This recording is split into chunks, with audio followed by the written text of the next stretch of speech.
अतिशय दुःखद घटना है। माननीय मनोहर जोशी सरांचं निधन याचा अर्थ मुंबईचं राजकारण, खऱ्या अर्थाने बाळासाहेबांच्या विचारांची शिवसेना आणि एक कर्तृत्ववान मराठी माणसाचा अंत आज झाला असं त्या ठिकाणी माझ्या भावना मी व्यक्त करतोय। गरिबीतनं येऊन व्यवसायात मोठी मजल मारण्यापर्यंत एक मोठं कार्य व्यवसायात सुद्धा मनोहर जोशी सरांचं होतं। बरोबरीने त्या ठिकाणी एक नगरसेवक, महापौर ते लोकसभेच्या अध्यक्षापर्यंत चा त्यांचा प्रवास, राजकीय प्रवास, राजकीय उंची ही थक्क करणारी होती।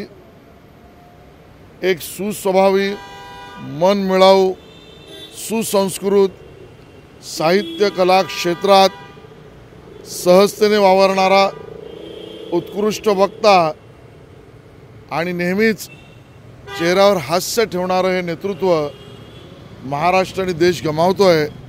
भारतीय जनता पक्षाच्या वतीने मी त्यांना त्या ठिकाणी श्रद्धांजली वाहतो आणि त्यांच्या कुटुंबियांना हे दुःख सहन करण्याची ताकद मिळो अशी ईश्वर चरणी प्रार्थना करतो। मनोहर जोशी जी का निधन यह हम सब भारतवासियों को, मुंबई वासियों को, विशेषतः महाराष्ट्र को बहुत ही बड़ी दुखद घटना है। एक कर्तृत्ववान, इस प्रकार का व्यवसाय करने वाला भी नेता जो गरीबी से ऊपर उठकर व्यावसायिकता में प्रामाणिकता से ऊंचाई पर जाता है और मुंबई महानगर पालिका में नगर सेवक यानी पार्षद से लेकर लोकसभा अध्यक्ष तक, मुख्यमंत्री पद संभालते हुए, विपक्ष का नेता पद संभालते हुए इतनी बड़ी कर्तृत्व की यात्रा उनकी रही है। मुझे लगता है उस प्रकार का एक नेतृत्व का अंत यहाँ हो रहा है। महाराष्ट्र के सांस्कृतिक नगरी में उनका उठना बैठना स्वाभाविक था। महाराष्ट्र में एक उत्तम वक्ता इस नाते वो पहचाने जाते थे।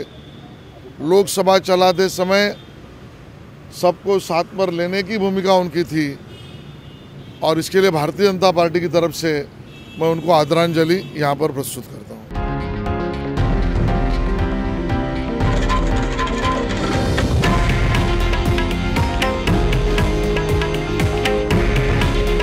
हे आहे देशातील नंबर 1 न्यूज नेटवर्क आणि आपण पाहत आहात TV9 मराठी।